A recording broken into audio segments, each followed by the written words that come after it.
लोग बताइए कि अब क्लियर है। एक बार सभी लोग ये कंफर्म करिए कि ऑडियो और वीडियो दोनों आपको क्लियर है ना, ताकि हम लोग क्लास कंटिन्यू करें।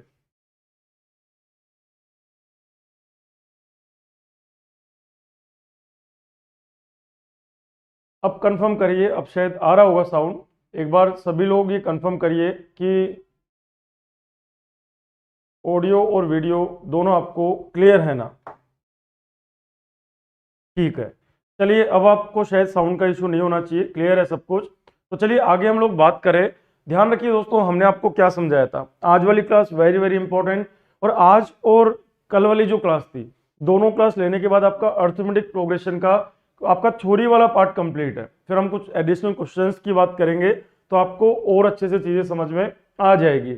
अब सब लोग बोर्ड पे देखिएगा, मैंने आपको ये पढ़ाया था कि कोई भी सीरीज जिसमें दो पदों के बीच में कंटिन्यूस जो दो पद है उनमें अंतर बराबर होना चाहिए। मैंने कहा फर्स्ट टर्म क्या है, ए।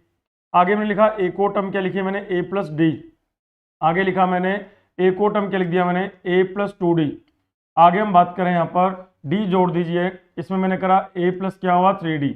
और आगे बात करें डी जोड़ दीजिए, ए प्लस क्या बना 4d। और आगे कंटिन्यू आप ऐसे चल सकते हो। तो ये काम मैंने यहाँ पे करा। तो ये जो सीरीज होती है इसको हम लोग क्या कहते हैं दोस्तों, एपी कहते हैं यहाँ पर। तो पहली टर्म कौन है, ए है यहाँ पर। दूसरी टर्म कौन है, ए प्लस डी। थर्ड टर्म कौन है, ए प्लस 2d। आगे फोर्थ टर्म कौन है, ए प्लस 3d। फिफ्थ टर्म क्या है, ए प्लस 4d। आगे भी कंटिन्यू ऐसा कर सकता है। तो मैंने तीन फॉर्मूले आपको पढ़ाए थे। फर्स्ट फॉर्मूला, आगे बात करें हम लोग सेकंड फॉर्मूला, और आगे बात करें हम लोग थर्ड फॉर्मूला। और मैंने किसी भी फॉर्मूले को रटवाने की कोशिश नहीं करी थी। मैंने आपको पूरी कोशिश करी कि आप ये चीजों को समझे। तो ध्यान से सुनना। पहले वाले फॉर्मूले में मैंने क्या बताया कि nth टर्म हमने बोला या तो nth टर्म बोल लो या इसको बोलो लास्ट टर्म, मतलब एल से डिनोट कर लो। tn का मतलब है आपको पता करे कि 10वां पद कौन सा होगा, या आपसे बोले कि 15वां पद कौन सा होगा, या आपसे बोले कि बताओ 30वां पद कौन सा होगा।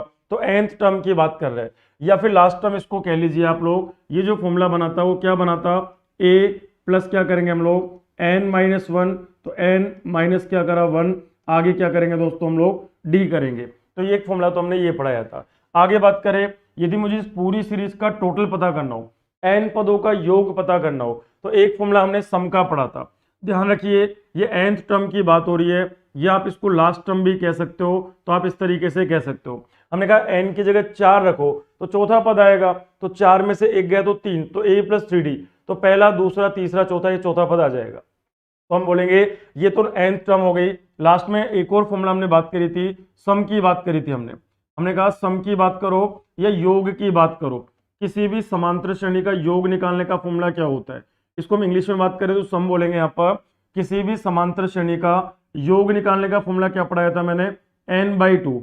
नंबर ऑफ टर्म्स को डिवाइड करेंगे 2 से। आगे ब्रैकेट में क्या आएगा, आगे ब्रैकेट में आएगा 2a प्लस आगे बात करें हम लोग n-1 इंटू क्या लिखेंगे दोस्तों हम लोग d लिखेंगे। यहाँ पर ये चीज भी हम लोग यहाँ पर पढ़ चुके थे।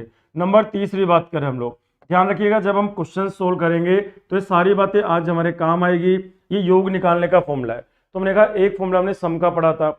आगे हम बात करें थर्ड, मैंने क्या पढ़ाया था आपको कि नंबर ऑफ टर्म्स निकालनी हो, तो n निकालना हो, तो n निकालने के लिए क्या करेंगे हम लोग l-a। तो l-a अपॉन क्या करेंगे दोस्तों d, और ऐसा करके इसमें हम लोग क्या जोड़ देंगे +1 जोड़ देंगे। ऐसा करने से आपको नंबर ऑफ टर्म्स यहाँ पर मिल जाएगी। l क्या चीज है, लास्ट टर्म।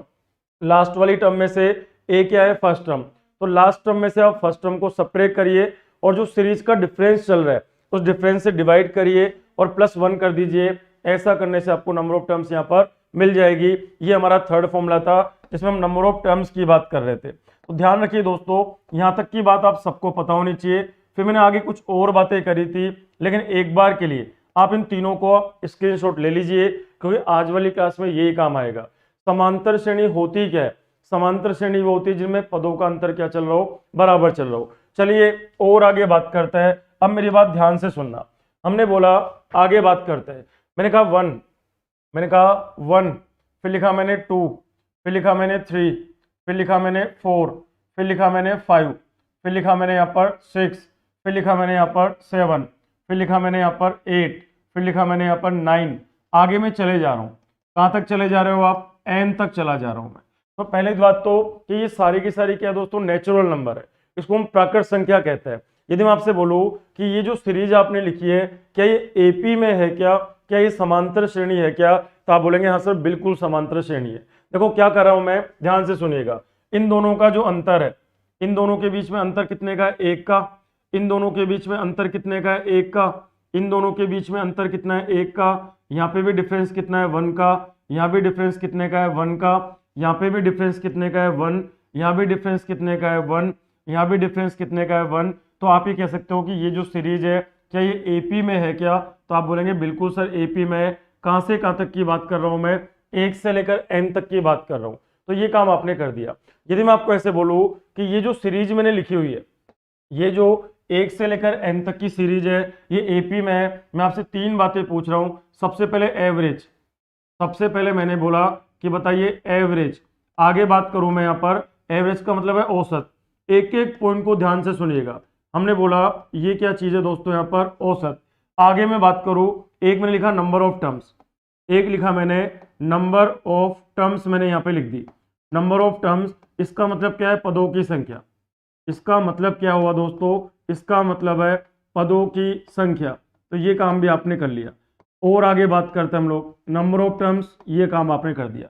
आगे लिखा मैंने सम ऑफ सीरीज, हमने लिखा सम ऑफ ऑल टर्म्स, हम लिखा सम ऑफ ऑल टर्म्स। तो हमने कहा सभी पदों का योग, हमने कहा सभी पदों का योग। ये काम भी आपने कर लिया, सभी पदों का योग।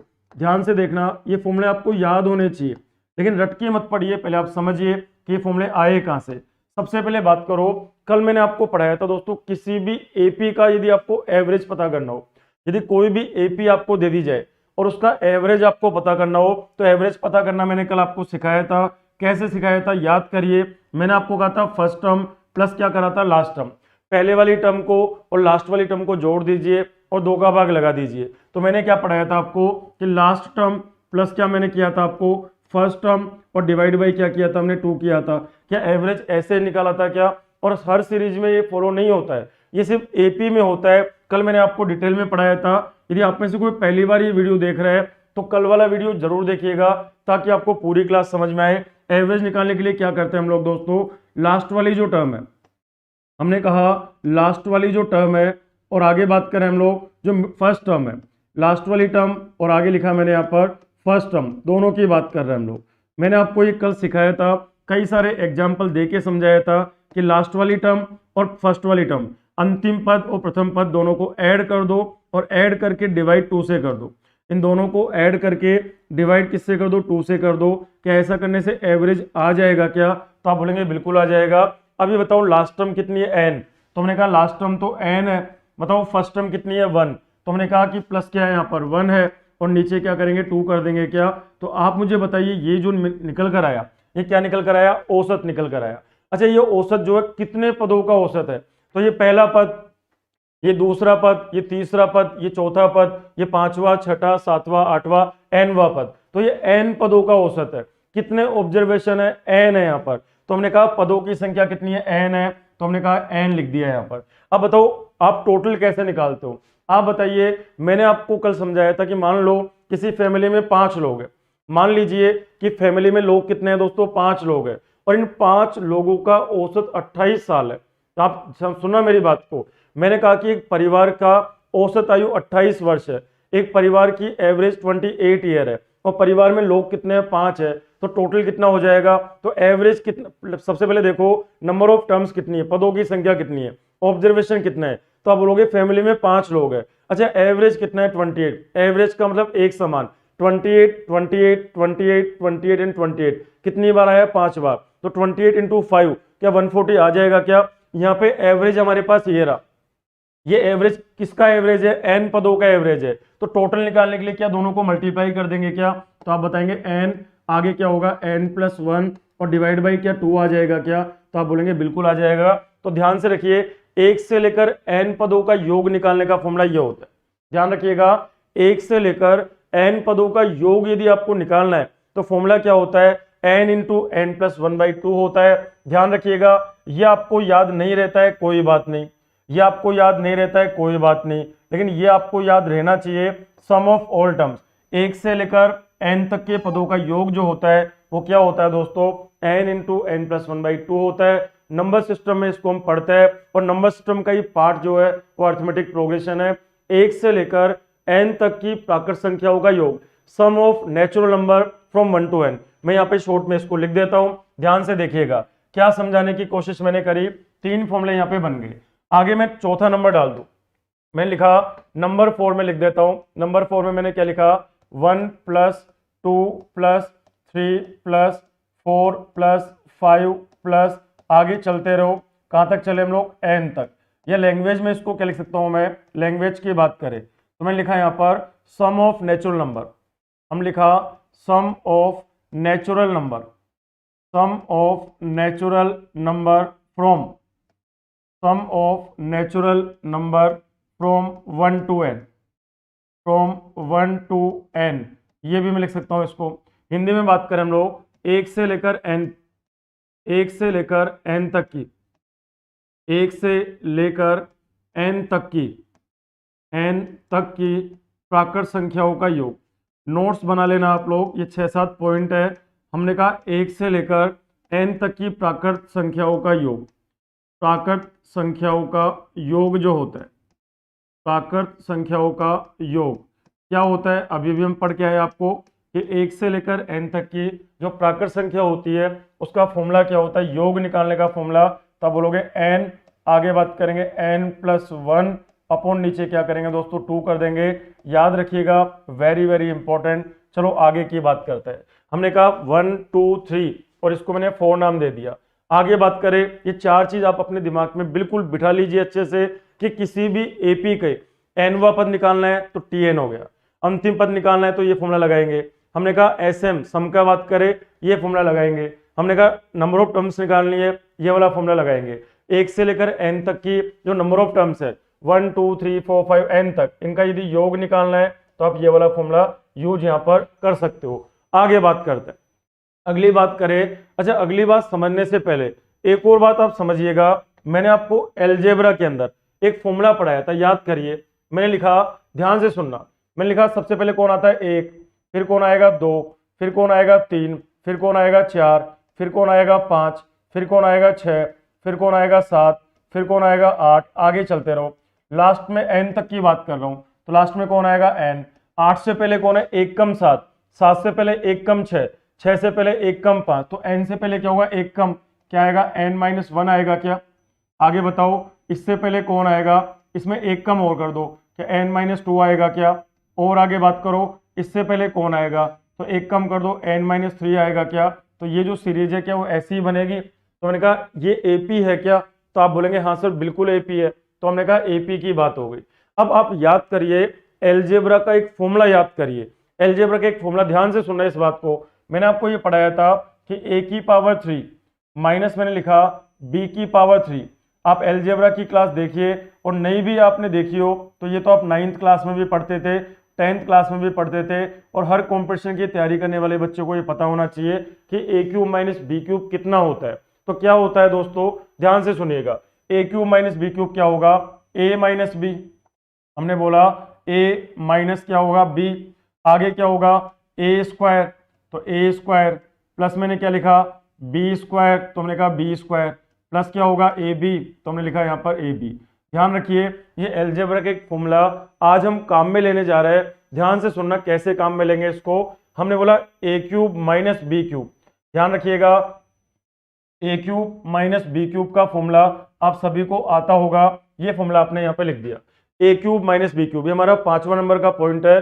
ध्यान से सुनिएगा, अब मैं क्या ले रहा हूं दोस्तों, a की जगह मैंने क्या लिया, ध्यान से सुनना, a की जगह ले लिया मैंने n, तो a की जगह तो ले लिया n का क्यूब, और n से जस्ट पहले कौन है n-1, b की जगह मैंने क्या ले लिया n-1 का क्यूब। अब आप समझना, इससे एक कंक्लूजन निकल कर आएगा। ये बात मैंने कर ली, चलो इसको सोल्व करते हैं। यहाँ पे फॉर्मूला लगाइए a cube minus b cube, तो क्या बनेगा a माइनस बी, a की जगह पर कौन है n है तो n माइनस, b की जगह पर कौन है n-1 है तो n-1, तो n पॉजिटिव और n नेगेटिव कट जाएगा, क्या 1 बचेगा क्या, तो यहाँ तो बाहर तो 1 बच गया। आगे बात करें a स्क्वायर, a की जगह कौन है n, तो क्या लिखोगे आप n का स्क्वायर करेंगे, प्लस आगे b की जगह कौन है n-1, तो n माइनस वन का स्क्वायर करेंगे तो n माइनस वन का स्क्वायर। आगे बताओ प्लस कौन है ए बी, ए की जगह कौन है n है तो n, ए की जगह तो n लिख दिया, और माइनस बी क्यूब, बी की जगह कौन है n माइनस वन है तो वो लिख दिया। आप बताइए क्या यही बनेगा क्या?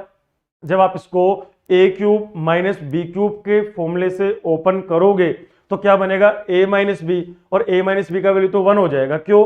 क्योंकि a की जगह कौन है n है, और बताओ माइनस b की जगह कौन है n माइनस वन है। तो आप बताओ जब सब्ट्रैक्ट करोगे तो n से n कट जाएगा और आगे माइनस माइनस क्या प्लस का एक बचेगा क्या, तो ये वैल्यू तो आ जाएगी 1, ये तो आ जाएगा हमारे पास 1, और इसको सोल्व करेंगे तो क्या बनेगा a स्क्वायर, a की जगह कौन है n तो n स्क्वायर, फिर आएगा बी स्क्वायर, बी की जगह कौन है n माइनस वन तो n माइनस वन का स्क्वायर, फिर क्या आएगा प्लस ए बी, ए की जगह n और b की जगह n माइनस वन। सोल्व करो जरा एक बार इसको, ये बनेगा n स्क्वायर। आगे बताइए a माइनस बी का स्क्वायर क्या होता है a का स्क्वायर, आगे माइनस 2ab तो 2n प्लस b का स्क्वायर क्या बनेगा 1 प्लस आगे n into n n square minus क्या n बनेगा क्या, और सोल्व करिए n square n square n square कितनी बार आएगा 3 बार, तो 3n स्क्वायर आ गया। आगे बात करो माइनस 2n और माइनस n तो क्या माइनस 3n आएगा क्या, बिल्कुल ये आएगा। आगे बात करें प्लस कौन है 1 तो प्लस मैंने क्या कर दिया 1 कर दिया, एक काम आपने कर लिया।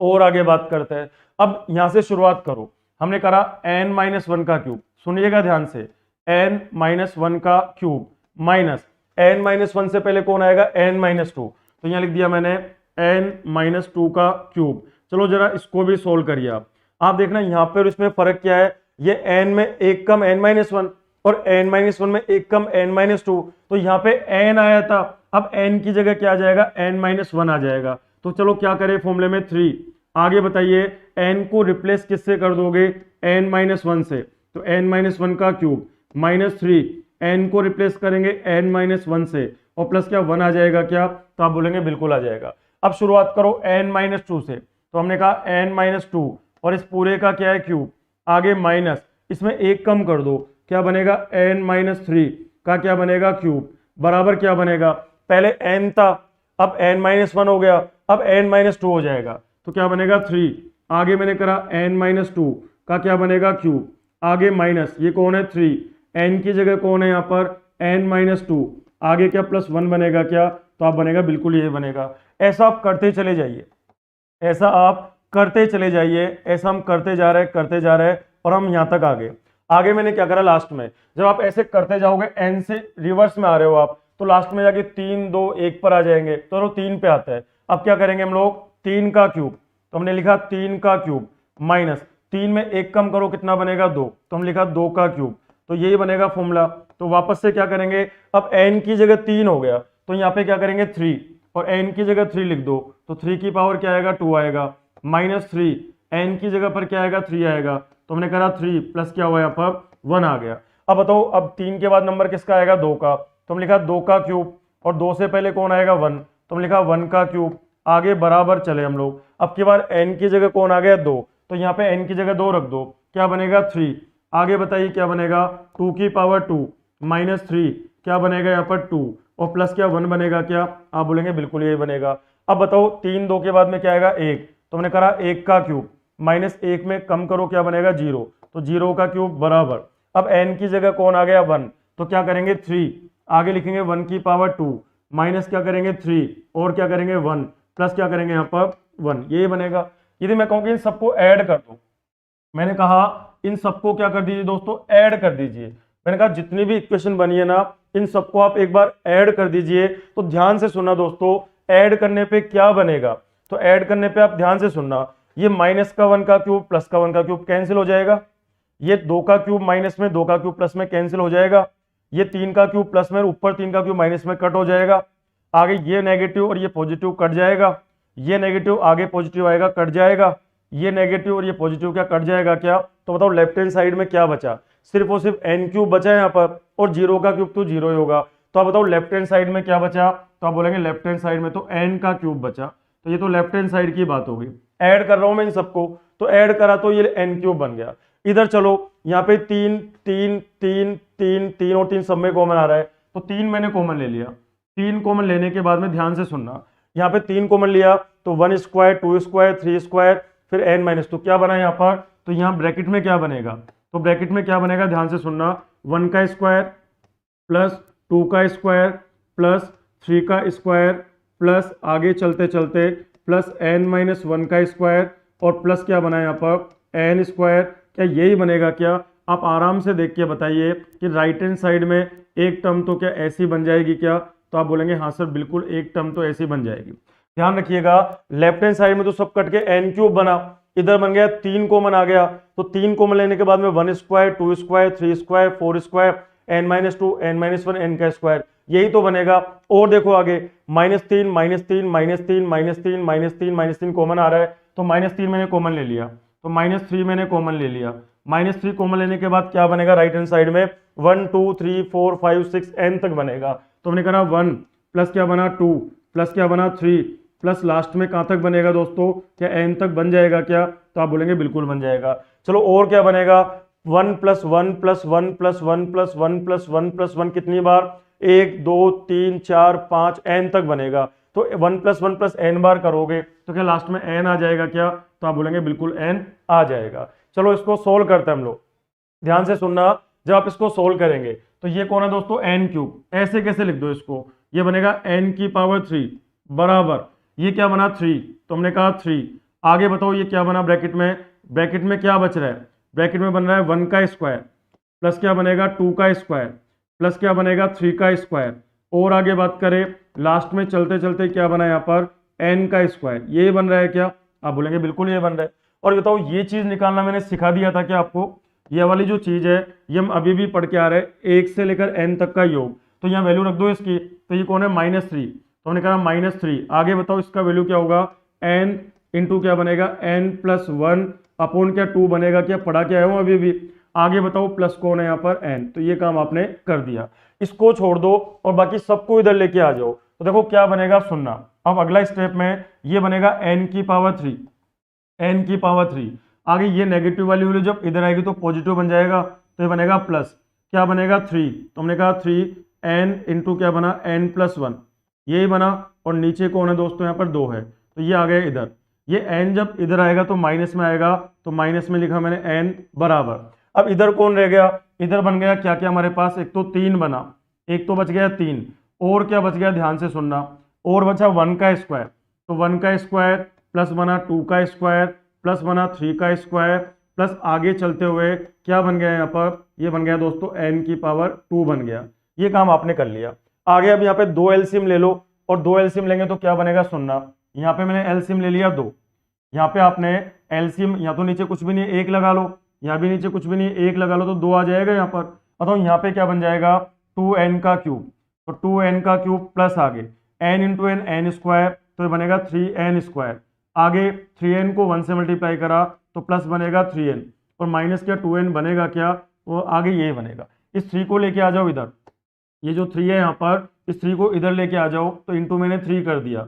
आगे क्या बचा हमारे पास, ध्यान से सुनिएगा, आगे बना हमारे पास 1² प्लस 2² प्लस 3² प्लस आगे चलते चलते प्लस n² क्या 2 बन जाएगा क्या? तो आप बोलेंगे बिल्कुल सर ये बन जाएगा। आगे जब आप इसको सोल्व करेंगे ध्यान रखिएगा, जब आप इसमें से कॉमन लो, इसमें से देखो मैं यहाँ पे कॉमन क्या ले रहा हूँ, ध्यान से देखना आगे इस वाली टर्म को, ये बना 2n³ और प्लस 3n², तो मैंने यहाँ लिख दिया इसको 2n³, तो हमने कहा 2n³ प्लस कौन है 3n² प्लस मैंने लिख दिया 3n²। आगे बात करें 3 में से 2 गया तो 1 बचेगा, तो प्लस मैंने लिखा n अपॉन नीचे बात करें हम लोग, नीचे 2 गुणा 3 कितना बनेगा 6, तो हम लिखा यहाँ पर 6। आगे बात करें बराबर में क्या बच रहा है यहाँ पर, ये बनेगा 1 का स्क्वायर प्लस बनेगा 2 का स्क्वायर प्लस बनेगा 3 का स्क्वायर प्लस ऐसे चले जाइए आप लोग, तो लास्ट में क्या बन जाएगा n² बन जाएगा क्या? तो आप बोलेंगे हाँ सर बिल्कुल ये बन जाएगा। आगे देखना लास्ट स्टेप में क्या होगा दोस्तों, इसमें से n कॉमन ले लो, इसमें से लास्ट स्टेप की मैं बात करूं तो n कॉमन ले लो, तो n मैंने कॉमन ले लिया। n कॉमन लेने पे यहाँ क्या बनेगा 2n² प्लस क्या बनेगा 3n और प्लस क्या 1 बनेगा क्या? तो आप बोलेंगे बिल्कुल यही बनेगा। और नीचे कौन है दोस्तों 6 है यहाँ पर, और बराबर में क्या है 1 का स्क्वायर, बराबर में 1 का स्क्वायर प्लस क्या बनेगा 2 का स्क्वायर प्लस क्या बनेगा 3 का स्क्वायर प्लस क्या बनेगा 4 का स्क्वायर प्लस लास्ट में चलते चलते क्या बन जाएगा n की पावर 2 बन जाएगा क्या? आप बोलेंगे बिल्कुल बन जाएगा। इस वाली टर्म को सोल्व करो, जब आप क्वाड्रिक का सोल्व करेंगे तो ये बन जाएगा n, आगे इनको जब सोल्व करेंगे इसके फैक्टर बनेंगे n+1 और क्या बनेगा 2n+1 और अपॉन नीचे क्या बना दोस्तों 6 बन गया यहाँ पर, तो ये बन गया 6 और बराबर कौन है यहाँ पर, ध्यान से देखो यहाँ पर बराबर में दे रखा है 1 की पावर 2 प्लस बना 2 की पावर 2 प्लस बना 3 की पावर 2 प्लस लास्ट में चले जाइए तो लास्ट में क्या बनेगा n की पावर 2 बन जाएगा क्या? ध्यान रखिए दोस्तों, ये जो फॉर्मूला है इतने आपको कैसे आया क्यों आया याद होना चाहिए, लेकिन ये आपको रिमेंबर होना चाहिए। वेरी वेरी इंपॉर्टेंट, किसी भी एग्जाम में आ सकता है ये वेरी इंपॉर्टेंट फॉर्मूला। ये हमारा नंबर 5 है कि 1 से लेकर n तक की, 1 से लेकर n तक की जो प्राकृत संख्या होती है, 1 से लेकर n तक का जो नेचुरल नंबर्स होते हैं उनके जो स्क्वायर होते हैं उनका टोटल निकालने का फॉर्मूला ये होता है। ये हमारा नंबर 5 है। आप एक बार इसको दोबारा देखना चाहो तो यहां से आप देख सकते हो। सबसे पहले मैंने क्या करा, यहां पर सीरीज क्या है 1 से लेकर n की बात करी, तो मैंने करा 1 2 3 4 5 6 7 और n तक की बात करेंगे। यदि इधर चल रहे हैं हम लोग तो 1 बढ़ रहे हैं और यदि हम इधर चलेंगे तो 1 घटेंगे। ध्यान रखिएगा, यदि आप राइट हैंड साइड में जा रहे हो तो 1 बढ़ते जा रहे हो आप, और यदि आप लेफ्ट हैंड साइड में आ रहे हो तो 1 आप घटते जा रहे हो। तो मैं यहां से शुरू कर रहा हूं, इसके क्यूब में से इसका क्यूब घटाया ये रहा, फिर मैंने इसके क्यूब में से इसका क्यूब घटाया ये रहा, फिर मैंने इसके क्यूब में से इसका क्यूब घटाया ये रहा, फिर ऐसे करते जा रहा हूं मैं, फिर इसके क्यूब में से इसका क्यूब घटाया ये रहा, फिर इसके क्यूब में से इसका क्यूब घटाया ये रहा, फिर इसके क्यूब में से 0 का क्यूब घटाया ये रहा। और जब मैंने इन सबको ऐड किया तो एक फॉर्मूला निकल कर आया। फॉर्मूला क्या निकल कर आया? फॉर्मूला ये निकल कर आया कि 1 का स्क्वायर 2 का स्क्वायर 3 का स्क्वायर और n का स्क्वायर, 1 से लेकर n तक की जो प्राकृत संख्या होती है, 1 से लेकर n तक की जो प्राकृत संख्या होगी उनके वर्गों का योग, उनके स्क्वायर्स का जो सम होता है वो क्या होता है दोस्तों n+1 2n+1 अपॉन क्या होता है 6 होता है। तो अब हम जरा क्वेश्चन सोल्व करते हैं और क्वेश्चन में बीच बीच में यदि कोई कॉन्सेप्ट पढ़ाने की जरूरत हमें महसूस होगी तो हम वो भी पढ़ते रहेंगे, लेकिन ये 6 पॉइंट जो 5 मैंने कल पढ़ाए और 2 मैंने आज पढ़ाए ये आपको याद होने चाहिए। ध्यान से सुनिएगा, मैं आपको एक बार इसका स्क्रीनशॉट लेना चाहो तो आप ले सकते हो। ध्यान रखिए, आधा पार्ट तो इसका ये रहा, एक बार आप इसका स्क्रीनशॉट लेना चाहो तो आप इसको ले सकते हो। यहां से सोल्व करना मैंने शुरू करा, फिर इन सबको मैंने ऐड कर दिया तो ये आ गया, और आगे जब मैंने इसको सोल्व किया तो एक फॉर्मूला निकल कर आया। फॉर्मूला आपके सामने है यहाँ पर। चलिए आगे बात करते हैं हम लोग। अब समझना एक और बात, मैं आपको 3 फॉर्मूले, पहला फॉर्मूला यहाँ आज की क्लास की मैं बात करूं तो मैं क्या कह रहा हूं 1 + 2 + 3 + 4 + 5 प्लस आगे चले जा रहा हूं मैं, कहां तक गया n तक। तो ध्यान रखना इनका जो सम होता है वो निकालने का फॉर्मूला क्या बनाया था हमने कहा था n इंटू क्या होता है n+1 अपॉन क्या होता है दोस्तों 2 होता है। याद रखना है यहाँ पर, और क्यों होता है मैंने समझा दिया। 1 से लेकर n तक की प्राकृत 1 से लेकर n तक की प्राकृत संख्याओं का योग, sum of natural number from 1 to n, ये हम पढ़ लिए यहाँ पर।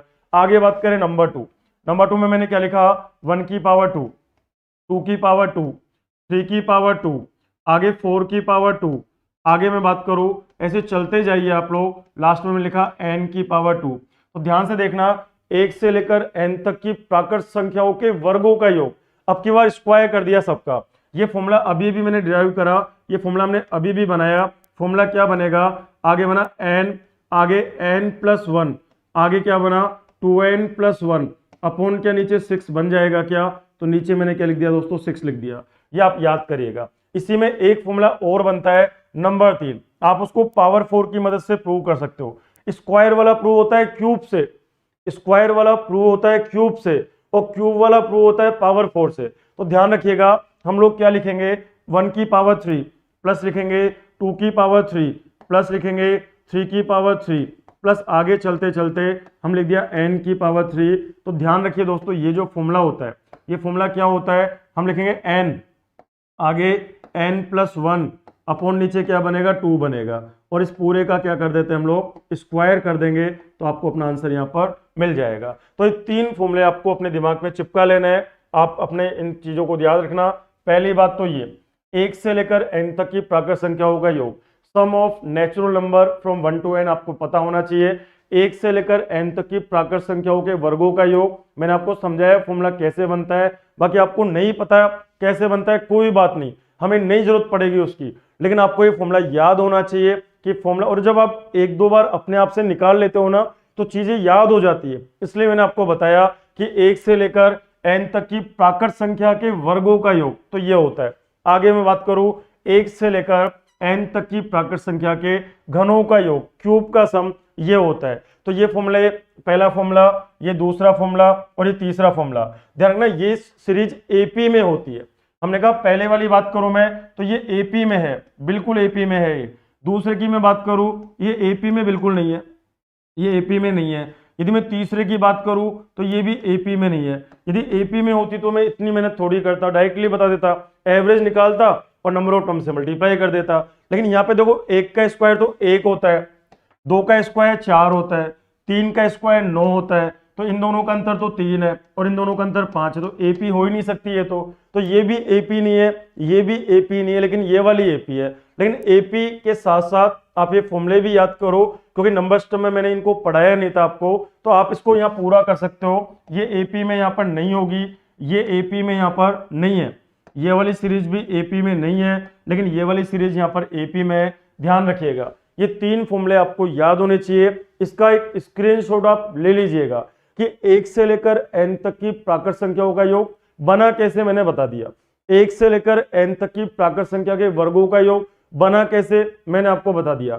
1 से लेकर n तक की प्राकृत संख्या के घनों का योग बना कैसे, आप चाहो तो बना सकते हो। मैंने यहाँ a cube minus b cube लगाया था, आप a की पावर 4 माइनस बी की पावर 4 लगा दो तो ये आंसर आपको मिल जाएगा। ध्यान से देखिएगा, आपको ये चीज समझ में आ गई होगी। अब 3 फॉर्मूले तो ये दोस्तों, 3 आज की क्लास का पर्पज क्या है, 3 फॉर्मूले तो ये जो मैंने अभी भी आपको पढ़ाए, और 3 फॉर्मूले वो जो मैंने कल आपको पढ़ाए। कल मैंने जो आपको पढ़ाए वो फॉर्मूले ये रहे। ध्यान रखिएगा 3 फॉर्मूले तो कल और 3 फॉर्मूले आज, टोटल 6 फॉर्मूले आ गए। इवन और ओड की बात भी मैंने कर ली थी, इवन ओड मैंने आपको पढ़ा दिया था। ध्यान रखना कि 1 से लेकर n तक शुरू के जो n इवन नंबर है और शुरू के जो n ओड नंबर्स है उनका एवरेज निकालना भी मैंने सिखा दिया था और उनका टोटल निकालना भी सिखा दिया था। तो टोटल नंबर ऑफ पॉइंट्स कितने हो गए दोस्तों, 8 पॉइंट हो गए। ध्यान रखिएगा 3 जो मैंने कल पढ़ाए थे, 3 जो मैंने आज पढ़ाए और 2 मैंने इवन और ओड के पढ़ाए, तो टोटल हमारे पॉइंट कितने बन गए, 8 पॉइंट बन गए। यदि ये 8 पॉइंट आपके दिमाग में सेट हो गए हो तो चलिए शुरू करते हैं हम लोग क्वेश्चन से, और आसान से टफ की ओर चलेंगे। नंबर से नहीं चल रहा मैं नंबर से नहीं बात कर रहा हूं कि पहले नंबर से मैं बात करूं, question number 1, question number 2, question number 3, ऐसे नहीं करूंगा मैं। पहले आसान से टफ की ओर चलेंगे, तो मैं आसान ले रहा हूं और उसके बाद हम टफ की ओर चलेंगे। तो चलिए पहला क्वेश्चन स्क्रीन पर आपके सामने है, ट्राई करके बता दो कि आंसर क्या बनेगा। फर्स्ट क्वेश्चन स्क्रीन पर आपके सामने, बहुत सारे क्वेश्चन है लेकिन हम लोग क्वेश्चन नंबर 20 बहुत आसान से बात करते हैं। फटाफट से बता दीजिए कि आंसर क्या बनेगा। फटाफट से इस क्वेश्चन को आंसर करके बता दीजिए कि आंसर इसका क्या बनेगा। कोई हड़बड़ी आपको नहीं करनी है और आंसर देने की कोशिश करिए कि आंसर इस क्वेश्चन का क्या बनेगा।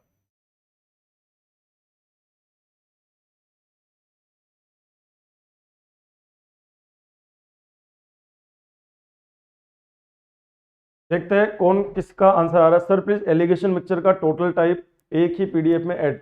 बिल्कुल दोस्त, क्या टाइम नहीं मिल पाता दोस्त, हम कई बार आपकी चीज़ें नहीं सुन पाते। आज सुबह भी मॉर्निंग में एक मैसेज आया हुआ था सीमा चौधरी जी का कि सर आप हमारे कमेंट पे ध्यान नहीं देते हो। हम सभी के कमेंट पढ़ते हैं दोस्तों, लेकिन इतना टाइम समय नहीं होता है ना, बहुत सारे काम होता है तो नहीं हो पाती चीज़ें। लेकिन इसका मतलब ये नहीं कि हम आपके सारे कमेंट पढ़ते हैं, और जो हमारी तरफ से बन पड़ता है ना उसकी पूरी कोशिश हम लोग करते हैं। सभी फॉर्मूला लिख दो सर, चलो लिख देंगे आकाश जी, कोई बात नहीं। लेकिन कल मैंने जो पढ़ाया और आज जो मैंने पढ़ाया, ये देखो जिंदगी में आप कितनी बार रटोगे।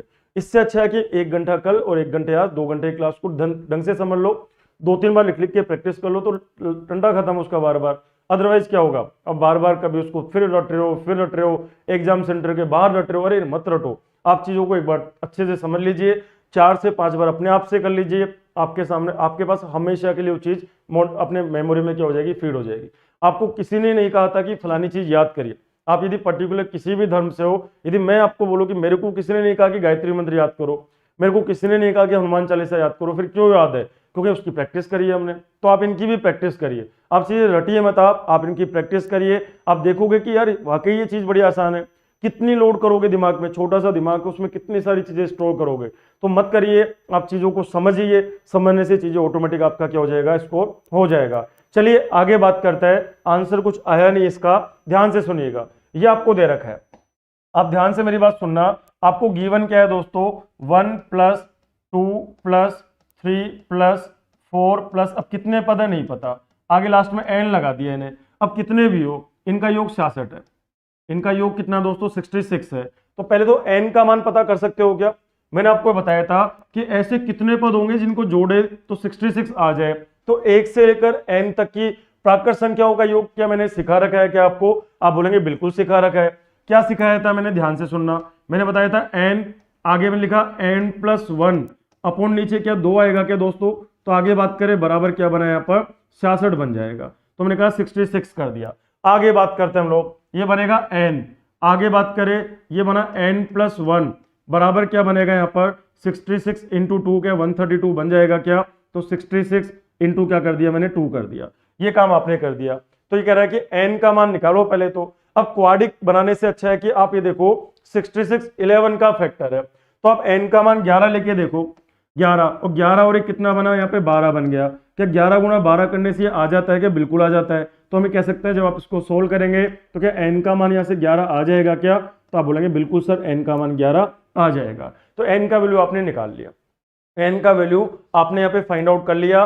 कैसे फाइंड आउट करा, ये तो बहुत आसान सी बात है। सबसे पहले n का मान आपको निकालना है, n का मान आपने निकाल लिया। अब आपसे पूछा हुआ क्या, उसको देखिए ध्यान से। आपसे क्या पूछा है 1 की पावर 2 प्लस आपसे पूछा है 2 की पावर 2 प्लस आपसे पूछा है 3 की पावर 2 प्लस चलो लास्ट तक, लास्ट में क्या दे रखा आपको n की पावर 2। क्या n का मान मिल गया क्या?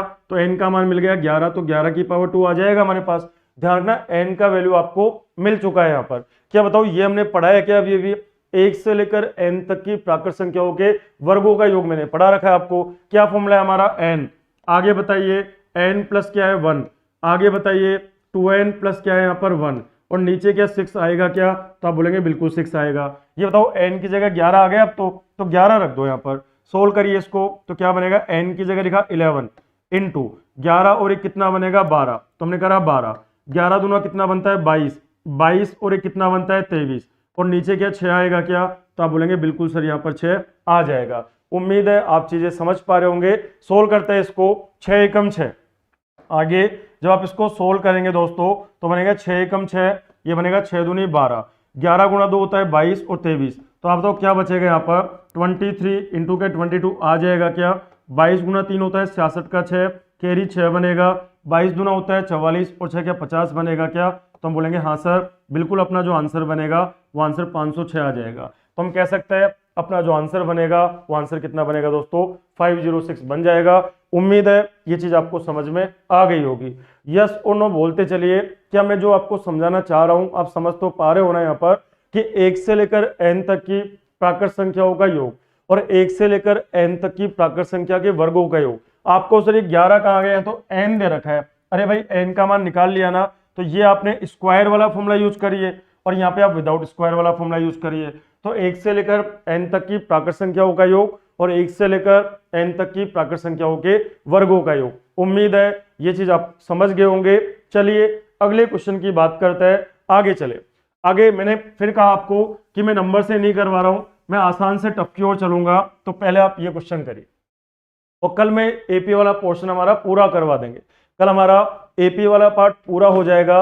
अभी के लिए क्वेश्चन ये बताइए, यदि संख्या पी क्यू आर एस, 4 संख्या आपको दे रखी है, मैं नहीं कराऊंगा, पहले आप ट्राई करोगे। एक संख्या है पी, एक संख्या है क्यू, एक संख्या है आर और एक संख्या एस। ये चारों संख्या समांतर श्रेणी में, समांतर श्रेणी का मतलब ये 4 नंबर ऐसे हैं जिनमें अंतर बराबर चलेगा। तो आपसे ये पूछ रहा है कि बताओ इसका मान किसके बराबर होगा, ये आपसे पूछ रहा है। ध्यान रखिएगा 4 चीज है यहाँ पर। एक है दोस्तों P, मैंने लिख दिया यहाँ पर, एक कौन है P, एक कौन है यहाँ पर Q, एक कौन है यहाँ पर R और एक कौन है यहाँ पर S। और ये चारों के चारों किस में है यहाँ पर AP में। आपको दे रखा है चारों के चारों किस्में यहाँ पर एपी में है, ये आपको दे रखा है।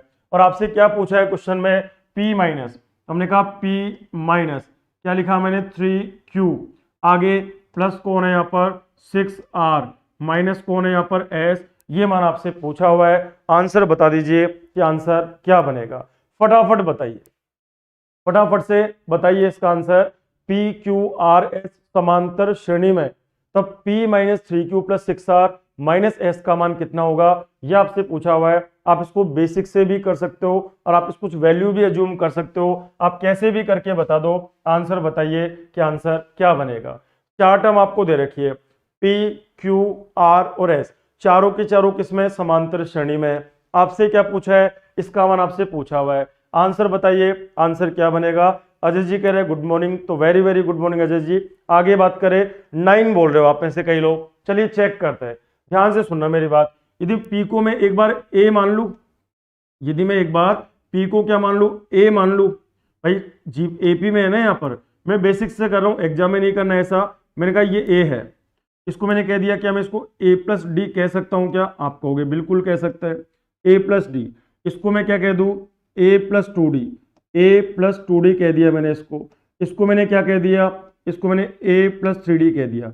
अरे भाई जीपी AP में है ना ये, तो AP में ये मान सकता हूँ मैं। तो मैंने कहा P को तो मैंने मान लिया A, Q को मैंने मान लिया A प्लस D, R को मैंने मान लिया A प्लस 2D, S को मैंने मान लिया A प्लस 3D, क्योंकि चारों के चारों किसमें यहाँ पर समांतर श्रेणी में। चलो वैल्यू रखते हैं हम लोग, चलो वैल्यू रखा हुआ यहाँ पर। तो P की जगह क्या रखोगे, तो P की जगह क्या रखोगे, A रखोगे, तो A रख दिया। आगे माइनस, तो माइनस मैंने करा 3, तो 3 हो गया। Q की जगह क्या रखा, A प्लस डी, तो मैंने A प्लस डी कर दिया। और आगे बात करें, साइन प्लस का है तो प्लस मैंने कर दिया 6। R की जगह क्या लिखोगे, A प्लस 2D, तो लिख दिया A प्लस 2D। और आगे बात करें, आगे साइन क्या है माइनस, S की जगह क्या लिखोगे, A प्लस 3D लिखोगे क्या, तो आप बोलेंगे बिल्कुल सर ऐसा ही हम लोग लिखेंगे। चलिए आगे बात करते हैं, आगे इसको सोल्व करके देखो कुछ बन रहा है क्या, यहाँ पर कुछ बन जाएगा तो अच्छी बात है, नहीं बनेगा तो कुछ और सोचेंगे हम लोग। ये बताओ ये कौन है, A माइनस, ये बनेगा कितना 3A, आगे ये कितना बनेगा माइनस 3D। और आगे बात करें, प्लस ये क्या बनेगा 6A, प्लस आगे बात करें ये क्या बनेगा 12D। और आगे बात करें माइनस क्या बनेगा A, और माइनस क्या बनेगा यहाँ पर 3D बन जाएगा क्या, तो आप बोलेंगे बिल्कुल सर ऐसा बन जाएगा। आप समझ पा रहे होंगे कि मैं आपको क्या बताना चाह रहा हूं। मैंने क्या करा, पहले वाली टर्म को A मान लिया, दूसरे वाली को, है ना। 9 आंसर काफी लोगों का आ रहा है, 1 2 3 4, बिल्कुल मैं भी ऐसा ही करूंगा, लेकिन एक बार करके तो देखो भाई, आपको हर चीज करके देखनी है। और जब आप इसमें कहीं ना कहीं आपको प्रॉब्लम फेस हो तो उसको दोबारा करना है। एग्जाम वाली अप्रोच नहीं है, मैंने पहले ही मना कर दिया, एग्जाम में आपको ऐसा बिल्कुल भी नहीं करना है। क्यों नहीं करना, क्योंकि आपको दे रखा है कि PQRS समांतर श्रेणी में है, तो नंबर मानिए ना। आप ऐसा क्यों मान रहे हो, AOD वेरिएबल्स में क्यों जा रहे हो आप, बिल्कुल नहीं जाना। तो आप देखो एक बार करिए, ये A है, ये 6A है, तो 6 और 1 7 बन गया पॉजिटिव, 3 और 1 4 बन गया नेगेटिव, तो क्या 3A बच जाएगा क्या, तो आप बोलेंगे बिल्कुल सर 3A बच जाएगा। आगे देखो मैंने किस किस को सोल्व कर लिया, मैंने बोला ये A पॉजिटिव है, यहाँ पर ये पॉजिटिव है, 6 और 1 7 हो गया, और ये 3 नेगेटिव और 1 4 नेगेटिव है, 7 में से 4 गया तो क्या 3A बनेगा क्या, तो बिल्कुल बनेगा। अच्छा 3 और 3 कितना बना 6, तो 6 तो नेगेटिव है और 12 पॉजिटिव है, तो क्या 6D बनेगा क्या, तो आप बोलेंगे बिल्कुल यही बनेगा। तो 3A प्लस 6D यहाँ पर आपको मिल गया। आगे बात करते हैं हम लोग। आगे यदि मैं बात करूं, कई बार क्वेश्चन ऐसा भी बन जाता है, ध्यान से सुनना, इनमें से कॉमन क्या आ रहा है दोस्तों, 3 कॉमन आ रहा है, 3 मैंने कॉमन ले लिया, तो क्या बन गया यहाँ पर, क्या A प्लस डी बन गया है क्या, तुमने कहा A प्लस डी यहाँ पर बन गया। अच्छा A प्लस डी कौन है यहाँ पर, Q है, तो कई बार ऑप्शन में ऐसा भी दे दिया जाएगा, ध्यान रखिएगा, कई बार ऑप्शन में ऐसा भी आपको दे दिया जाएगा, इसलिए आपको मेथड से भी करना है। हो सकता है ऑप्शन में कुछ भी नहीं होता नंबर और आपको 3Q ऐसे लिखा होता, तो आप नंबर क्या देंगे, फिर आंसर हमारा क्या देते आप यहाँ पर 3Q देते। अभी मैं बात करूं कि एग्जाम वाली अप्रोच क्या होनी चाहिए, एग्जाम में आप इसको कैसे करेंगे, ध्यान से सुनिएगा। आपको ये दे रखा है कि 4 नंबर है, ध्यान रखना, आपको 4 नंबर यहाँ पर दे रखे हैं, मैंने कहा 4 नंबर है, चारों के चारों किसमें यहाँ पर AP में है यहाँ पर, तो क्या मानना होगा हमको, तो कुछ भी नंबर मान लो एक बार के लिए। इस पे मैं कोई लंबी बात करूंगा कि 4 संख्या AP में, तो आप ऐसे नहीं मानोगे कि पहली A है, दूसरी A प्लस डी है, तीसरी A, ऐसा कभी नहीं मानेंगे। मानेंगे भी ना तो कुछ और मानेंगे, क्या मानेंगे बात करेंगे उसके बारे में। अभी आपको क्या करना है, मैंने कहा मान लो इसको कुछ भी दे दो आप, इसको मैंने कह दिया 1, इसको मैंने कह दिया, इसको आप नाम दे दो 1, मैंने कहा ये 2, इसको मैंने कहा ये 3 और इसको मैंने कहा 4। ये बताओ क्या अंतर बराबर चल रहा है क्या? इन दोनों में 1 का अंतर है, इन दोनों में 1 का अंतर है और इन दोनों में 1 का अंतर है, तो ये AP हो गया। ये वैल्यू रख दो वहां पर, P minus 3Q plus 6R minus S। P की जगह कौन आएगा 1 माइनस Q की जगह 2 है तो 3 दूनी कितना बन गया 6 प्लस R की जगह कौन है 3 है तो 6 तिया कितना बन गया 18 माइनस S की जगह कौन है 4 है तो ये 4 हो गया। 18 और 1 19 तो हो गया प्लस में, 6 और 4 10 हो गया माइनस में, तो आंसर क्या 9 आएगा क्या? तो आप बोलेंगे बिल्कुल सर, आंसर हमारा क्या बन जाएगा यहाँ पर 9 बन जाएगा। उम्मीद है आपको ये समझ में आ गया होगा। अब आपको सिर्फ 1 2 3 4 ही क्यों माना, आपका जो मन करे मान लो, आपका जो मन करे एक बार आप मान लीजिए। यदि मैं ऐसे कहता ये 1 है, इसको मैंने कहा ये 3 है, इसको मैंने कहा ये 5 है और इसको मैंने कहा ये 7 है, मान लो ऐसा मैंने मान लिया। आप मुझे बताइए इन दोनों में कितना अंतर है 2 का, इन दोनों में अंतर कितने का है 2 का और इन दोनों में अंतर कितने का है 2 का। क्या ऐसा ही हो रहा है क्या? चलो वैल्यू रखो वहां पर, P का मान कितना है 1 तो 1 कर दिया, आगे Q का मान 3 है तो 3 गुना 3 क्या 9 आ जाएगा क्या? तो बिल्कुल 9 आ जाएगा। प्लस आगे R का मान कितना है 5 है तो 6 5 जो 30 आ जाएगा क्या? बिल्कुल आ जाएगा। और S का मान 7 है, क्या -7 आ जाएगा क्या? तो बिल्कुल आ जाएगा। ये तो 30 और 1 31 तो आ रहा है प्लस में, 9 और 7 क्या आ रहा है यहाँ पर 16, 16 किस में आ रहा है यहाँ पर माइनस में, तो आंसर क्या 15 बनेगा क्या? तो आप बोलेंगे यहाँ पर कि आंसर क्या हो रहा है यहाँ पे 15 हो रहा है, लेकिन 15 तो फिर ऑप्शन में नहीं है, तो आप कैसे कह सकते हो कि 9 सही आंसर है? तो ध्यान रखिएगा थोड़ा सा आपको चेंज करना है। ये कह रहा है A plus 2D, Uday Singh ji कह रहे हैं 2D 3R फिर भी होगा। देखो ध्यान से सुनिएगा, ये कह रहा है PQRS समांतर श्रेणी में, ये बोल रहा है कि PQRS समांतर श्रेणी में, तब P minus 3Q plus 6R minus S का मान बताओ। तो ये बताओ कि क्या ये समांतर श्रेणी है क्या? जब आपने 1 2 3 4 लिया था तो आंसर क्या आया था हमारा 9 आया था। अब मैंने आपकी बार ले लिया ये 1 है, ये 3 है, ये 5 है और ये 7 है, तो आंसर तो यहाँ भी सेम आना चाहिए हमारा। तो बोलेंगे 1 3 5 और 7 है यहाँ पर, तो बोलेंगे 1 3 5 और 7, तो यहाँ पे अंतर क्या है 2 है, तो यहाँ पे अंतर तो 2 है। आगे बात करें यहाँ पे जो अंतर है वो कितना है 2 है। आगे बात करें 5 और 7, यहाँ पे भी अंतर कितना है 2 है, तो मैंने कहा ये 2 2 का अंतर यहाँ पे चल रहा है। तो आप मुझे एक छोटी सी बात बताना, क्या ये भी AP है क्या? तो आप बोलेंगे हाँ सर बिल्कुल ये भी AP में, तो फिर ये क्यों नहीं मान सकते? ये भी मान सकता है। ये कह रहा है कि संख्या है ये PQRS समांतर श्रेणी में, तो जो आपका मन करे वो मानिए, लेकिन हर वैल्यू के लिए आंसर चेंज हो रहा है। तो आप बताओ अब की बार आप आंसर क्या दोगे? P की जगह देखो 1 रखेंगे आप, P की जगह 1 रख दिया मैंने तो 1 रखा, Q की जगह 3 रखिए आप तो 3 इंटू 3 कितना बनेगा 9 बनेगा, तो माइनस का 9। R की जगह 5 रखो आप तो 6 5 जा कितना बनता है 30, ये पॉजिटिव में आएगा। आगे S की जगह 7 रखो आप तो माइनस मैंने 7 रख दिया। अब देखो 30 प्लस में और 1 प्लस में क्या 31 आएगा क्या? तो आप बोलेंगे बिल्कुल 31 आएगा। 9 और 6 15 होता है तो क्या 16 आएगा क्या? तो 11 में से 6 गया तो 5, क्या यहाँ तो 15 आंसर आ रहा है और 15 ऑप्शन में नहीं है, तो आपने आंसर 9 बोला। तो आप मुझे बताइए कि आंसर 9 सही है या गलत है? सभी लोग सोच के बताइएगा, सभी लोग सोच के बता, कुछ भी मान लो, कुछ भी मान लीजिए, आप मुझे बताइए कि ये सही है या गलत है, सोच समझ के बताना कि आंसर यहाँ पर क्या बनेगा। क्योंकि आंसर कुछ वैल्यू मानने से 9 बन रहा है, कुछ वैल्यू मानने से 9 यहाँ पे बन रहा है और कुछ वैल्यू मानने से यहाँ पर प्लस बन रहा है। तो आप मुझे बताइए कि सही आंसर यहाँ पर क्या बनेगा।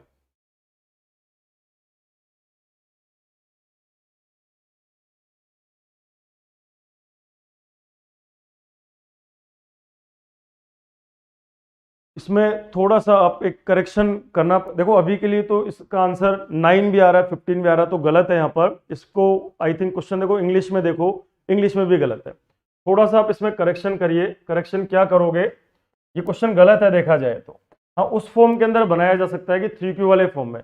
अभी के लिए आप थोड़ा सा इसके अंदर चेंज करो। चेंज क्या करोगे, ये जो 6 है यहाँ पर, ये जो 6 है यहाँ पर, ये क्वेश्चन ठीक नहीं है, क्योंकि नहीं तो आंसर नहीं बदलना चाहिए था हमारा आंसर, ये टाइपिंग एरर है, नहीं तो आंसर हमारा नहीं बदलना चाहिए था। करके देखते हैं, यदि फिर भी नहीं बैठता है तो हम इसको चेक कर लेंगे एक बार। बाकी अभी ये क्वेश्चन गलत है, इसमें फिगर का रोल है, तो फिगर आप क्या कर लीजिए दोस्तों, यहाँ पे एक बार 3 करके देखो और यहाँ पर भी एक बार 3 करके देखो। ना। बिल्कुल आप लोग 9 आंसर नहीं दे सकते हो इसका, क्योंकि यहाँ पे आंसर इसका बदल गया, तो आप ऐसा बिल्कुल भी नहीं करेंगे। तो आप इसको ऐसा करके देखिए, करके देखते हैं क्या बनेगा। अब की बार मैंने क्या बोला, सब लोग ध्यान से सुनना, करके देखो। पी को मैंने मान लिया पी, क्यू, आर और एस, बाकी सब लोग भी करके देखिए। थोड़ा सा मैंने एक बार चेंज करा, अब आंसर बताइए कि आंसर क्या बनेगा। पहले यहाँ पे 6 नहीं हो सकता, ये 3 कर दिया मैंने इसको। 3 करके देखो, शायद कुछ हमारा काम बन जाए। टाइपिंग एरर है यहाँ पर। पी की जगह देखो, पी को मैंने मान लिया 1, पी को मैंने एक बार 1 माना, क्यू को मैंने 2 माना, आर को मैंने 3 माना और एस को मैंने 4 माना। करके देखो आप ऐसे, पी की जगह लिखा मैंने 1 माइनस, क्यू की जगह 2 तो 3 दूनी कितना बन गया 6, आगे आर की जगह 3 तो 3 गुणा 3 कितना बन गया 9, आगे माइनस एस की जगह कौन है 4 तो ये लिख दिया मैंने 4, 9 और 1 10 पॉजिटिव, तो ये 10 पॉजिटिव और ये 10 नेगेटिव, तो क्या आंसर 0 आ रहा है क्या, तो हमने कहा आंसर 0 आ रहा है। और कुछ मान के देखो वैल्यू, हम वैल्यू कुछ और मान के देखते हैं। हमने कहा 1 3 5 और क्या बना यहाँ पर 7, ये वैल्यू रख के देखिए आप। तो बताओ यहाँ पर पी की जगह क्या आएगा 1, तो हमने कहा 1, आगे क्यू की जगह कौन है 3, तो 3 तिया कितना बनेगा 9, तो माइनस का 9, आगे बताइए आर की जगह कौन है 5, तो 5 तिया कितना बनेगा 15, तो हमने कहा प्लस का क्या बन गया 15, और एस की जगह कौन है 7, तो माइनस का क्या बन गया 7। ये बताइए 15 और एक कितना बना 16, और 9 और 7 कितना बना 16, तो आंसर क्या बन रहा है 0 बन रहा है क्या, तो आप बोलेंगे हाँ सर बिल्कुल 0 बन रहा है। तो आप करेक्शन कर लीजिएगा, सभी लोग एक बार क्वेश्चन में करेक्शन कर लीजिएगा दोस्तों, कि यहाँ पर जो है ना ये 6 था, वहां पे 3 कर लीजिएगा। इसका एक स्क्रीनशॉट भी ले लीजिएगा, ये टाइपिंग एरर है, ये मिसप्रिंट है यहाँ पर, ये 3R हो जाएगा। अब आप कुछ भी वैल्यू मान के देख लो, अब आपका जो मन करे आप वैल्यू मान के देखिए। जैसे मैं कुछ और वैल्यू मान लेता हूं, मैंने कहा मान लो एक मैंने मान लिया 4, 4 में 3 जोड़ा कितना आएगा 7, 7 में 3 जोड़ा कितना आएगा 10, और 10 में 3 जोड़ा कितना बनेगा 13, के ये भी एपी है क्या, तो बिल्कुल ये भी एपी है। ये एक एक के अंतर के साथ में, ये दो दो के अंतर के साथ में, ये तीन तीन के अंतर के साथ में, तो मैंने कहा एक ये मान के देखते हैं। चलो मान के देखते हैं हम लोग। पी की जगह मैंने क्या रखा 4, तो मैंने 4 रख दिया, आगे माइनस, आगे बताओ क्यू का मान 7 है, तो 7 या 21 बनेगा क्या, तो बिल्कुल ये 21 बन जाएगा। आगे 10 है यहाँ पर, तो 10 गुणा 3 क्या 30 बनेगा क्या, तो ये 30 यहाँ पर बन जाएगा। और आगे माइनस क्या बनेगा 13 बनेगा क्या, तो माइनस 13 बन जाएगा। तो बताओ 4 और 30 34 प्लस का, और 21 और 13 34 माइनस का, तो क्या आंसर 0 आ रहा है क्या, तो आप बोलेंगे बिल्कुल 0 आ रहा है। तो अभी के लिए हमारा जो आंसर है वो आंसर क्या बनेगा दोस्तों, यहाँ पर 0 बन जाएगा। उम्मीद है चीजें आपको क्लियर हो गई होगी। ध्यान रखिए क्वेश्चन में मिसप्रिंट था, उसको आप ठीक कर लीजिएगा। अब आप यदि ए प्लस डी, ए प्लस 2D और ए प्लस 3D भी मानोगे ना, तो भी आंसर हमारा 0 आएगा। करके देख लीजिए आप। यदि मैं ऐसा बोल देता, इससे तो हमारा काम बन गया, और एग्जाम में ऐसे ही करना है आपको। ऐसा कभी नहीं हो सकता कि वैल्यू चेंज करने पे आंसर चेंज हो जाए। तो आप लोग क्या करेंगे, आप पी की जगह पी की जगह ले सकते हो 1। अब की बार मैंने कहा पी को मैंने मान लिया ए, क्यू को मैंने मान लिया ए प्लस डी, आर को मैंने मान लिया ए प्लस 2D, और एस को मैंने मान लिया ए प्लस 3D। करके देखिए, अब की बार इससे भी आंसर आना चाहिए। क्यों आना चाहिए, क्योंकि सब वैल्यू के लिए सेटिस्फाई है। पी की जगह मैंने रखा ए -3, क्यू की जगह रखा मैंने ए प्लस डी, तो ए प्लस डी प्लस कौन है 3, आर की जगह रखा मैंने ए प्लस 2D, ए प्लस क्या रखा मैंने 2D, आगे रखा माइनस, एस की जगह क्या रखा मैंने ए प्लस क्या रख दिया मैंने 3D। सोल्व करिए इसको, जब आप इसको सोल्व करेंगे तो ए माइनस ये क्या बनेगा 3a, माइनस क्या बनेगा 3D, प्लस आगे ये बनेगा 3a, प्लस क्या बनेगा 3 दूनी 6D, आगे माइनस ये क्या बना a, माइनस क्या बनेगा 3D। क्या ऐसे ही बन रहा है क्या, आप चेक करिए। माइनस का 3D तो माइनस का 6 हो गया, और प्लस का 6 कट जाएगा क्या, और आगे देखो माइनस का 3 और ये प्लस का 3 ये भी कट जाएगा क्या, माइनस प्लस ये भी कट जाएगा क्या, तो आंसर क्या बनेगा दोस्तों हमारा 0 बनेगा। तो क्वेश्चन गलत था, उसको आप ठीक कर लीजिएगा। चलो अगले क्वेश्चन की बात हम लोग करते हैं। क्वेश्चन नंबर आपको ट्राई करना है दोस्तों, क्वेश्चन नंबर 38।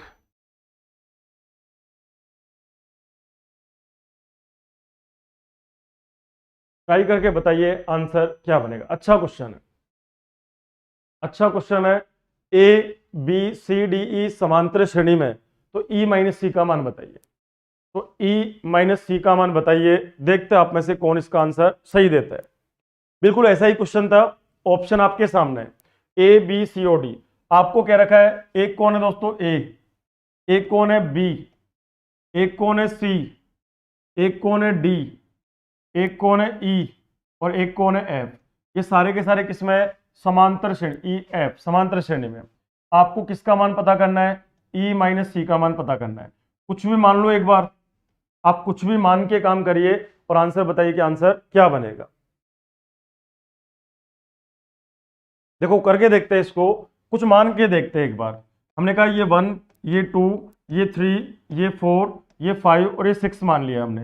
भाई एपी में है क्या? इनमें अंतर 1 का है, यहाँ भी अंतर 1 का है, यहाँ भी अंतर 1 का है, यहाँ भी अंतर 1 का है और यहाँ भी अंतर 1 का है। तो क्या एपी में है क्या? तो बिल्कुल एपी में है। आपको क्या पता करना है? ई माइनस सी का मान पता करना है। ई का वैल्यू कितना है? 5 माइनस सी का वैल्यू कितना है? 3। तो 5 में से 3 गया तो क्या 2 आएगा क्या? तो आप बोलेंगे बिल्कुल सर 2 आएगा। पहले ऑप्शन पे चलिए आप। सी का मान कितना है? 3। तो सी का मान तो 3 है। ए का मान कितना है? 1। तो ए का मान 1 है। 3 में से 1 गया तो 2 और 2 दूनी 4 आ रहा है। तो आप मुझे बताओ ये आंसर हो सकता है क्या? बिल्कुल नहीं हो सकता। क्यों? क्योंकि अपना आंसर तो 2 आना चाहिए। तो आंसर हमारा डी ऑप्शन आप लोग बोल रहे हो। चलो चेक करते हैं। आगे बताइए सेकेंड ऑप्शन की बात करें। डी का मान कितना है हमारा? 4। तो डी की जगह 4 रख दिया। बी का मान कितना है? 2। तो बी की जगह 2 रख दिया। तो 4 में से 2 गया तो 2 और 2 दूनी 4। तो ये भी 4 आ रहा है, ये भी आंसर नहीं हो सकता हमारा। आगे बात करें 2 एफ माइनस डी। एफ का मान कितना है? 6। तो ये रखा मैंने 6। डी का मान कितना है? 4। तो मैंने रखा 4। 6 में से 4 गया तो 2 और 2 दूनी 4, ये भी 4 आ रहा है। आंसर हमारा नहीं हो सकता। आगे बात करें डी माइनस सी। डी का मान कितना है? 4। आगे सी का मान कितना है? 3। तो 4 में से 3 गया तो 1 बनेगा और 1 को 2 से गुणा करेंगे तो 2 आएगा और 2 ही हमारा आंसर है। तो आप लोग बिल्कुल सही बोल रहे हो। अपना जो आंसर बनेगा दोस्तों, वो आंसर क्या बनेगा? डी ऑप्शन बन जाएगा। तो उम्मीद है यहाँ तक की चीजें आपको समझ में आ गई होगी। कल हम इस एपी को कंप्लीट करेंगे। कल हम पढ़ेंगे कुछ नहीं, सिर्फ क्वेश्चंस करेंगे। कल हम एपी को कंप्लीट करेंगे और परसों से हम लोग फिर जीपी शुरू करेंगे। और एपी में कल की क्लास में सिर्फ और सिर्फ हम लोग क्वेश्चंस की बात करेंगे। तो उम्मीद है यहाँ तक की चीजें आपको समझ में आ गई होगी। आप एक बार वीडियो को लाइक और शेयर कर सकते हो। आज के लिए इतना ही है। कल फिर मिलेंगे एक अच्छी क्लास के साथ में। आप अपना ध्यान रखिए, खुश रहिए और मेहनत करिए। Thank you, goodbye, take care and bye bye.